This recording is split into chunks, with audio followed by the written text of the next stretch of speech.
सुबह का समय था। आगरा के छोटे से गांव फरेरी में सूरज अभी अभी खेतों के पीछे से झांकना शुरू ही हुआ था। हल्की ठंडी हवा मिट्टी की खुशबू लेकर गलियों में घूम रही थी। कहीं गायों की घंटियां बज रही थी तो कहीं औरतें कुएं से पानी भरते हुए आपस में बातें कर रही थी। गांव की सुबह वैसे तो हर दिन एक जैसी होती थी, मगर आज कुछ अलग था। चौपाल के पास बैठा बूढ़ा रामपाल हुक्का गुड़गड़ा रहा था। तभी श्याम दौड़ता हुआ आया। अरे काका, सुना क्या आपने? क्या हुआ रे? फिर प्रधान चुनाव हार गया क्या? अरे उसे छोड़ो काका, ये सुनो कि रमेश काका आज फिर से 10 रुपए में पिज्जा दे रहे हैं। इतना सुनते ही रामपाल हुक्का छोड़कर खड़ा हो गया। क्या तुम सच कह रहे हो कि रमेश काका आज फिर से 10 रुपए में पिज्जा दे रहे हैं? हाँ काका, लाइन लगनी शुरू हो गई है, लोग दौड़े जा रहे हैं। इतना सुनकर रामपाल हंसते हुए वहां से निकल गया और बोला, चल फिर हुक्का बाद में पी लेंगे, पहले पिज्जा खाकर आएं। फिर वे दोनों वहां से पिज्जा खाने के लिए निकल जाते हैं। और इधर गांव के किनारे एक टूटी फूटी झोपड़ी थी। अंदर मोहन अपनी माँ के साथ बैठकर सूखी रोटी खा रहा था। उम्र मुश्किल से 18 साल होगी। चेहरे पर मासूमियत और आंखों में बड़े सपने। माँ ने आधी रोटी उसकी तरफ बढ़ाई और बोली, ले बेटा, खा ले। कल से तू खेत पर भी नहीं जा रहा है। अम्मा तुम खा लो, मुझे भूख नहीं है। तभी बाहर से मोहन के दोस्त किशोर ने आवाज लगाई, मोहन, ओ मोहन, जल्दी बाहर आ। फिर मोहन घर से बाहर आया और बोला, क्यों, क्या हुआ? क्यों चिल्ला रहे हो? अरे आज तो किस्मत खुल गई। रमेश काका पिज्जा बांट रहे हैं, सिर्फ 10 रुपए में। ये सुनकर मोहन की आंखें में एक चमक उठी। क्या सच में आज रमेश काका सिर्फ 10 रुपए में पिज्जा बांट रहे हैं? फिर तो आज मजा आएगा। मोहन तुरंत घर के अंदर गया और पुराने बक्से में से कुछ सिक्के निकालकर मुट्ठी में कस लिए। माँ ने पूछा, कहाँ जा रहा है? तब मोहन ने जवाब दिया, अम्मा आज तुम्हारे बेटे की दावत है। आज रमेश काका 10 रुपए में पिज्जा बांट रहे हैं, वहीं जा रहा हूँ। और इतना कहकर मोहन घर से निकल जाता है। गांव के बीचों बीच एक पुरानी सी दुकान थी। बाहर लकड़ी का बोर्ड जिस पर लिखा था रमेश भोजनालय और नीचे छोटे अक्षरों में लिखा था, आज विशेष पिज्जा मात्र 10 रुपए में। दुकान के बाहर लंबी लाइन लगी थी। अरे धीरे धीरे सबको मिलेगा, जल्दी मत मचाओ। मोहन भी उसी लाइन में खड़ा सब कुछ देख रहा था। उसने मन में सोचा, इतने लोग और इतना पिज्जा सिर्फ 10 रुपए में, ये कैसे मुमकिन है? आखिर मोहन की बारी आई। उसने कांपते हाथों से 10 रुपए आगे बढ़ाए। तभी रमेश काका ने उसे ऊपर से नीचे तक देखा और कहा, अरे तुम तो मदन सिंह के लड़का हो ना?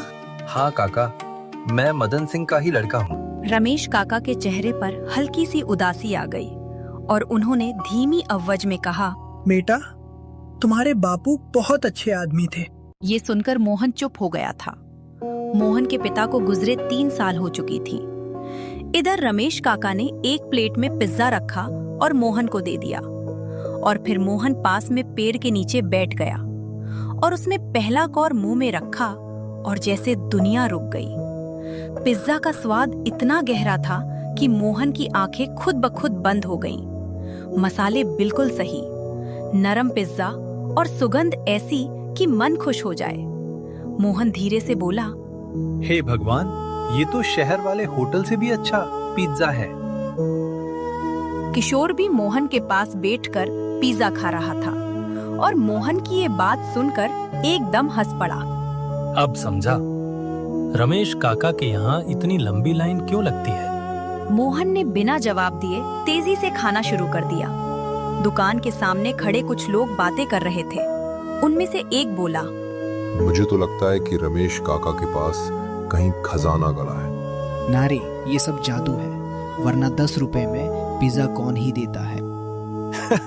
मुझे लगता है कि रमेश काका को हिसाब किताब आता ही नहीं होगा, इसीलिए 10 रुपए में पिज्जा देते हैं। ये सारी बातें वहाँ पर खड़ी एक बूढ़ी चाची सुन रही थी। तभी बूढ़ी चाची बोली, तुम लोग कुछ भी बोलो, लेकिन रमेश एक नेक आदमी है। भूखे को खिलाता, इसलिए भगवान उसे बरकत देता है। मोहन दूर खड़ा ये सारी बातें सुन रहा था। उसके मन में एक सवाल बढ़ता जा रहा था। उसी समय सड़क पर धूल उड़ाती हुई काली कार आकर रुकी। उसमें से गांव का प्रधान महेश चंद्र ने जब लाइन देखी, फिर उसमें अपने सड़क किनारे बने होटल की तरफ देखा जो खाली पड़ा था। उसने दांत पीसे और बोला, साला मेरे होटल में कोई नहीं है और यहाँ मेला लगा है। बोलो प्रधान जी, कहो तो दुकान टुड़वा दे। नहीं, पहले राज पता करो। घाटे में कोई महीनों तक दुकान नहीं चलाता। और फिर महेश चंद्र रमेश काका के पास गए और बोले, काका नमस्ते, सुना है आज फिर दान पुण्य चल रहा है। नमस्ते नमस्ते महेश चंद्र। ये दान पुण्य नहीं बेटा, व्यापार है ये। व्यापार 10 रुपए में पिज्जा? मुझे बच्चा समझे हो क्या काका? महेश, कुछ चीजें हिसाब से नहीं नियत से चलती हैं। ये सुनकर लाइन में खड़े लोग हंसने लगे और ये देखकर महेश चंद्र का चेहरा लाल हो गया। देख लेना रमेश काका, एक दिन ये दुकान बंद होगी। हाँ, जिस दिन लोगों का पेट भरना बंद हो जाएगा, उसी दिन मेरी दुकान भी बंद हो जाएगी। शाम को मोहन तालाब के किनारे बैठा था। हवा चल रही थी, मगर उसके दिमाग में सिर्फ वही स्वाद घूम रहा था जो रमेश काका ने पिज्जा खिलाया था। तभी किशोर बोला, क्या सोच रहे हो मोहन? किशोर, मैं भी एक दिन बड़ा होटल खोलूंगा। मोहन, पहले घर की छत तो ठीक करा लो, फिर सोचना होटल खोलने की। नहीं किशोर, सच में मुझे एक ऐसा होटल खोलना है जहां अमीर आदमी भी खा सके, जिसके पास पैसा नहीं हो वो भी वहां आकर वहां खा सके। उसके लिए मुझे चाहे कितनी भी मेहनत करनी पड़े करूंगा, पर ऐसा करूंगा जरूर। मोहन की आंखों में एक चमक थी और फिर अगले दिन सुबह सुबह ही मोहन रमेश काका की दुकान पर पहुंचा। दुकान अभी खुल ही रही थी। रमेश काका चूल्हा जला रहे थे। काका, ओ काका। हाँ बेटा, बताओ सुबह सुबह कैसे आना हुआ? काका, मुझे काम चाहिए। कितने पैसे चाहिए? काका, पैसे बाद में, पहले मुझे सीखना है। बेटा, पर तुम्हें पहले क्या सीखना है? काका, मुझे पिज्जा बनाना सीखना है और 10 रुपए में पिज्जा का राज भी। सीधे दिल की बात बोलते हो बेटा तुम, पर सच बोलते हो। माफ करना काका, थोड़ा ज्यादा बोल गया। बेटा माफी नहीं, सच बोलने वाले लड़के मुझे पसंद है, इसलिए तुम कल सुबह 4 बजे से आ जाना। ठीक है काका, अब मैं चलता हूँ। कल सुबह 4 बजे से ही आऊंगा। और फिर मोहन वहां से निकल जाता है। अगले दिन सुबह अंधेरा था, मुर्गे भी ठीक से नहीं बोले थे। तभी मोहन नींद में 4 पाई और फिर मोहन वहां से निकल जाता है। अगले दिन सुबह अंधेरा था, मुर्गे भी ठीक से नहीं बोले थे। तभी मोहन नींद में 4 पाई से खड़ा होकर सीधा रमेश काका की दुकान पर पहुंचा। रमेश काका वहां पहले से मौजूद थे। आ गए मोहन, अब चलो जल्दी से पास के कुएं में से पहले पानी भर लाओ। मोहन पहले कुएं से 10 बाल्टी पानी लाया, फिर लकड़ी काटी, उसके बाद फिर बर्तन मांजे और फिर बाजार से मैदा भी लेकर आया। सूरज निकलते निकलते मोहन की कमर टूट चुकी थी और फिर वो हाफते हुए बोला, काका, आप मुझे खाना कब बनाना सिखाओगे?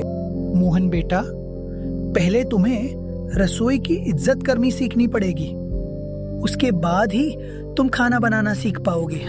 दोपहर में काका मसाले पीस रहे थे। मोहन भी वहां पास खड़ा ध्यान से सब देख रहा था। काका, आप इसमें क्या डालते हो? मोहन, इसमें अपनी मेहनत डालता हूँ। अरे मजाक नहीं काका, सच बताओ ना, क्या डालते हो आप इसमें? अगर सिर्फ मसाले से स्वाद आता तो हर अमीर होटल सबसे अच्छा होता। मोहन ये सारी बातें समझ नहीं पाया। तभी उसने देखा कि काका एक पुरानी डिब्बी से थोड़ा सा कुछ डाल रहे हैं। तभी मोहन ने काका से पूछा, ये क्या है काका, जो आप इसमें डाल रहे हो? जब वक्त आएगा तब जान जाओगे। उधर प्रधान महेश चंद्र अपने होटल में बैठा था। मेज पर मक्खियां घूम रही थी, ग्राहक एक भी नहीं आ रहा था। वह गुस्से में बोला, आज रात पता करो रमेश कहाँ से सामान लाता है, किससे मिलता है, सब कुछ पता करो। और अगर राज मिल जाए तो क्या करें प्रधान जी उसका? तो या तो वो राज मेरा होगा या रमेश की दुकान खत्म होगी। रात गहरी हो चुकी थी, गांव में सब सो गए थे। कुत्तों के भौंकने की आवाजें दूर से आ रही थी। मोहन अपनी झोपड़ी के बाहर चारपाई पर लेटा था, मगर नींद नहीं आ रही थी। अचानक उसने देखा कि रमेश काका चुपचाप कहीं जा रहे थे। कंधे पर पुराना थैला था।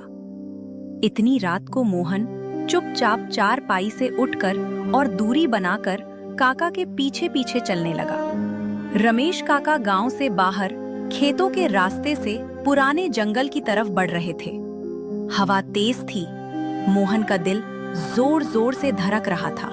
नहीं, सच में काका पर कोई खजाना तो नहीं है? क्या सच में रमेश काका के पास कोई खजाना है या है कोई और राज? ये हम देखेंगे बहुत जल्द भाग 2 में। जब तक आप हमें सब्सक्राइब करके रख सकते हैं, जिससे सबसे पहले वीडियो केवल आपके पास आए।